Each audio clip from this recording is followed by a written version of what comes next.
Hello friends, आज हम discuss करेंगे न्यूक्लियर शील्डिंग और न्यूक्लियर डीशील्डिंग के बारे में।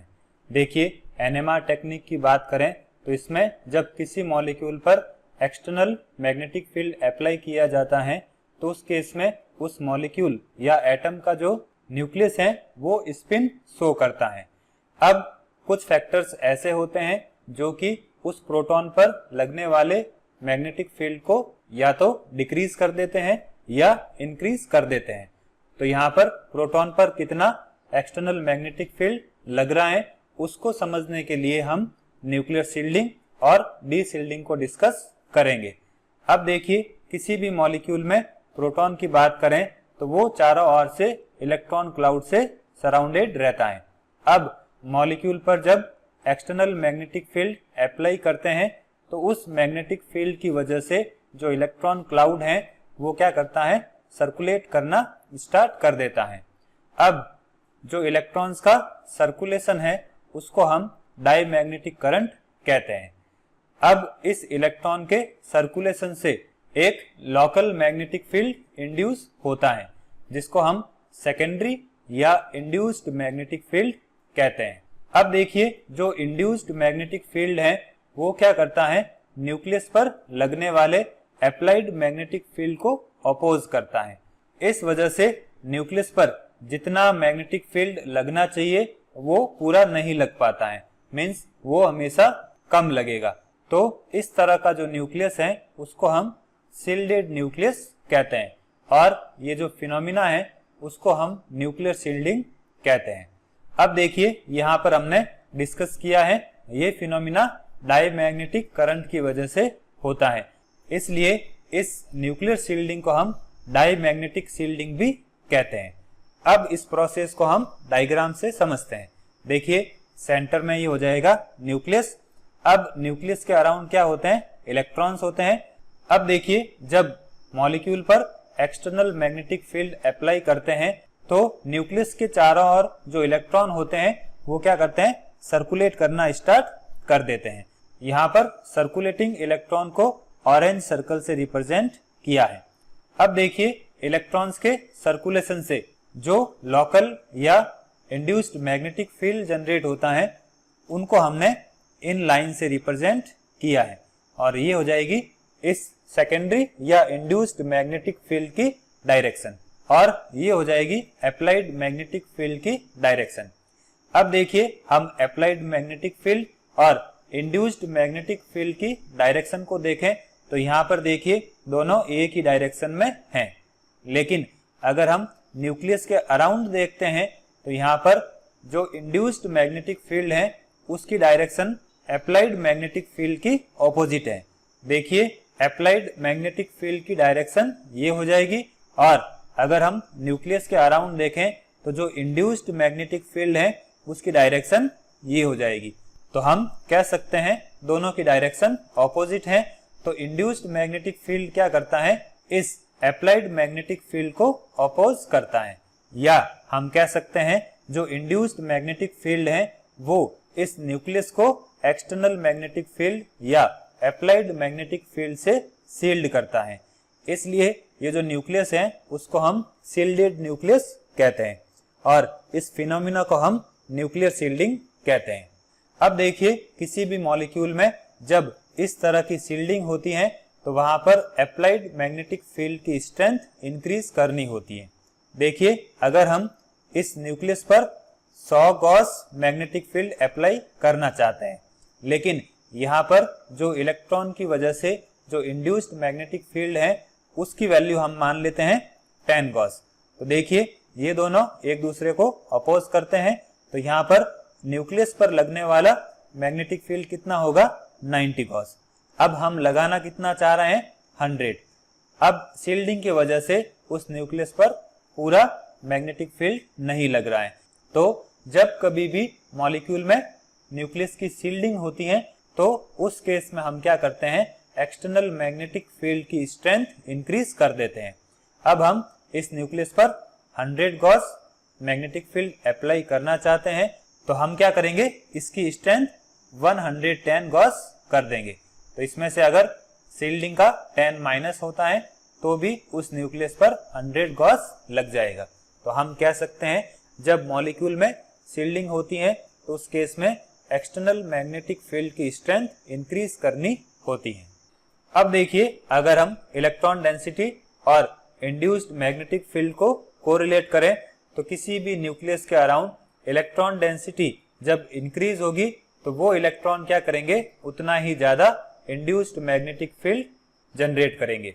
अब जितना ज्यादा इंड्यूस्ड मैग्नेटिक फील्ड जनरेट होगा वो अप्लाइड मैग्नेटिक फील्ड या एक्सटर्नल मैग्नेटिक फील्ड को उतना ही ज्यादा ओपोज करेगा। अब जैसा कि हमने डिस्कस किया था, इंड्यूस्ड मैग्नेटिक फील्ड जितना ज्यादा होता है हमें एक्सटर्नल मैग्नेटिक फील्ड या अप्लाइड मैग्नेटिक फील्ड की स्ट्रेंथ इंक्रीज करनी होती है। तो हम कह सकते हैं एब्जॉर्प्शन के लिए अप्लाइड मैग्नेटिक फील्ड की स्ट्रेंथ ज्यादा होनी चाहिए।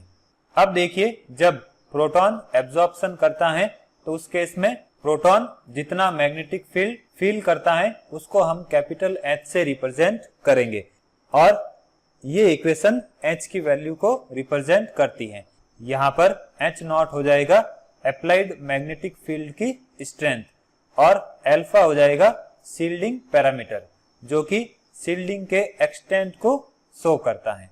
अब देखिए, अल्फा की वैल्यू या शील्डिंग पैरामीटर की वैल्यू जितनी ज्यादा बढ़ती है उस केस में उस न्यूक्लियस की शील्डिंग उतनी ही ज्यादा होगी। तो हम कह सकते हैं अल्फा की वैल्यू बढ़ने के साथ अप्लाइड फील्ड स्ट्रेंथ की वैल्यू भी बढ़ती है और जितनी ज्यादा अप्लाइड फील्ड की स्ट्रेंथ बढ़ती है उतना ही ज्यादा वहां पर एब्जॉर्प्शन होगा और अगर शील्डिंग कम होती है तो अप्लाइड फील्ड की स्ट्रेंथ भी कम रहेगी। अब देखिए, कुछ मॉलिक्यूल्स में इंड्यूस्ड मैग्नेटिक फील्ड और अप्लाइड मैग्नेटिक फील्ड की डायरेक्शन सेम हो जाती है। तो उस केस में जो इंड्यूस्ड फील्ड है वो अप्लाइड फील्ड को रीइंफोर्स कर देता है। अब इस केस में जो प्रोटॉन या न्यूक्लियस है वो हायर फील्ड स्ट्रेंथ को फील करेगा। तो इस तरह का जो न्यूक्लियस या प्रोटॉन है उसको हम डीशील्डेड कहेंगे और ये फिनोमिना जो है उसको हम न्यूक्लियर डीशील्डिंग कहेंगे। अब इसको हम बेंजीन मॉलिक्यूल के एग्जाम्पल से समझते हैं। देखिए, बेंजीन की बात करें तो उसमें 6 पाई इलेक्ट्रॉन्स होते हैं। अब ये 6 पाई इलेक्ट्रॉन्स डीलोकलाइज्ड होते हैं। जब बेंजीन को हम एक्सटर्नल मैग्नेटिक फील्ड में रखते हैं तो बेंजीन क्या करता है, अपने आप को उस एक्सटर्नल मैग्नेटिक फील्ड के परपेंडिकुलर अरेंज कर लेता है। मींस एक्सटर्नल मैग्नेटिक फील्ड की डायरेक्शन ये है तो बेंजीन अपने आप को उस अप्लाइड मैग्नेटिक फील्ड के परपेंडिकुलर या 90 डिग्री में अरेंज कर लेता है। देखिए, बेंजीन की बात करें वो एक प्लेनर मॉलिक्यूल होता है। तो ये हो जाएगा बेंजीन और ये हो जाएगी एक्सटर्नल मैग्नेटिक फील्ड की डायरेक्शन। अब देखिए, बेंजीन की बात करें तो उसमें कार्बन और हाइड्रोजन एक ही प्लेन में रहते हैं। अब पाई इलेक्ट्रॉन्स की बात करें तो पाई इलेक्ट्रॉन का जो इलेक्ट्रॉन क्लाउड है वो इस प्लेन के अबव और बिलो रहता है। तो पाई इलेक्ट्रॉन्स की वजह से जो इंड्यूस्ड मैग्नेटिक फील्ड जनरेट होगा उसको हमने यहाँ पर ब्लू कलर से रिप्रेजेंट किया है। देखिए, पाई इलेक्ट्रॉन जब सर्कुलेट करेंगे तो वहां पर इंड्यूस्ड मैग्नेटिक फील्ड जनरेट होगा। अब इस इंड्यूस्ड मैग्नेटिक फील्ड की डायरेक्शन की बात करें तो देखिए, पहले हम सेंटर में देखते हैं। तो सेंटर में यहाँ पर जो इंड्यूस्ड मैग्नेटिक फील्ड की डायरेक्शन है वो डाउनवर्ड है, लेकिन अगर हम प्रोटॉन या हाइड्रोजन की तरफ देखें तो यहाँ पर इंड्यूस्ड मैग्नेटिक फील्ड की डायरेक्शन क्या है, अपवर्ड है। तो हम कह सकते हैं जितने भी पाई इलेक्ट्रॉन्स की वजह से जो इंड्यूस्ड मैग्नेटिक फील्ड जनरेट होता है वो रिंग के मिडिल में क्या करता है, अप्लाइड फील्ड को ओपोज करता है। लेकिन अगर हम रिंग के बाहर देखें जहां पर सारे प्रोटॉन या हाइड्रोजन जुड़े हुए हैं तो वहां पर इंड्यूस्ड मैग्नेटिक फील्ड और अप्लाइड मैग्नेटिक फील्ड की डायरेक्शन एक ही है। तो यहां हम कह सकते हैं जहां पर प्रोटॉन है वहां पर इंड्यूस्ड मैग्नेटिक फील्ड और अप्लाइड फील्ड की डायरेक्शन एक ही है। तो जब डायरेक्शन एक ही होती है तो इंड्यूस्ड मैग्नेटिक फील्ड क्या करता है, अप्लाइड मैग्नेटिक फील्ड को रीइंफोर्स करता है। तो इस तरह से जो न्यूक्लियस हो जाएगा उसको हम डीशील्डेड न्यूक्लियस कहते हैं। और ये फिनोमिना जो है वो न्यूक्लियर डीशील्डिंग कहलाएगा। अब देखिए, जब न्यूक्लियर डीशील्डिंग होती है तो उस केस में एक्सटर्नल मैग्नेटिक फील्ड की स्ट्रेंथ कम करनी होती है। अब देखिए, इसको हम कुछ वैल्यूज से समझते हैं। जैसे हम इस बेंजीन के प्रोटॉन पर 100 गॉस मैग्नेटिक फील्ड अप्लाई करना चाहते हैं, लेकिन यहाँ पर इंड्यूस्ड मैग्नेटिक फील्ड उसी डायरेक्शन में है, उसको हम 10 गॉस मान लेते हैं। अब यहाँ पर दोनों एक ही डायरेक्शन में है, तो टोटल मैग्नेटिक फील्ड की वैल्यू हो जाएगी 110 गॉस। अब हम अप्लाई कितना करना चाहते हैं? 100, लेकिन उस न्यूक्लियस पर कितना लग रहा है? 110। तो यहाँ पर हम क्या करेंगे? अप्लाइड मैग्नेटिक फील्ड की स्ट्रेंथ कम कर देंगे। अगर हम इस न्यूक्लियस पर 90 गॉस अप्लाई करते हैं तो 10 हो जाएगा इंड्यूस्ड मैग्नेटिक फील्ड का, तो टोटल कितना हो जाएगा? 100। तो हम कह सकते हैं न्यूक्लियर शील्डिंग के केस में मैग्नेटिक फील्ड की स्ट्रेंथ इंक्रीज होती है, और अगर न्यूक्लियर डीशील्डिंग होती है तो उस केस में मैग्नेटिक फील्ड की स्ट्रेंथ डिक्रीज होती है। अब देखिए, अगर हम इलेक्ट्रॉन रिलीजिंग ग्रुप या प्लस आई ग्रुप की बात करें तो वो हमेशा प्रोटॉन की शील्डिंग के लिए रेस्पॉन्सिबल होता है। देखिए, इलेक्ट्रॉन रिलीजिंग ग्रुप क्या करता है? इलेक्ट्रॉन रिलीज करता है। तो हम कह सकते हैं वो प्रोटॉन के अराउंड इलेक्ट्रॉन डेंसिटी इंक्रीज कर देता है। अब देखिए, प्रोटॉन के अराउंड जितने ज्यादा इलेक्ट्रॉन होंगे वहां पर इलेक्ट्रॉन की वजह से उतना ही ज्यादा इंड्यूस्ड मैग्नेटिक फील्ड जनरेट होगा, और वो अप्लाइड मैग्नेटिक फील्ड को अपोज करेगा। इस वजह से वहां पर प्रोटॉन की शील्डिंग हो जाएगी।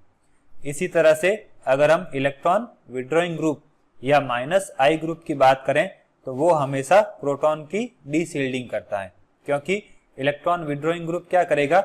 इलेक्ट्रॉन को अपनी ओर अट्रैक्ट कर लेगा। इस वजह से प्रोटॉन के अराउंड इलेक्ट्रॉन डेंसिटी डिक्रीज हो जाएगी, तो इससे इंड्यूस्ड मैग्नेटिक फील्ड कम जनरेट होगा। अब इंड्यूस्ड मैग्नेटिक फील्ड कम होगा तो वहां पर प्रोटॉन की शील्डिंग कम होगी, तो उसको हम क्या कहते हैं? न्यूक्लियर डीशील्डिंग। तो ये हो गया न्यूक्लियर शील्डिंग और डीशील्डिंग के बारे में।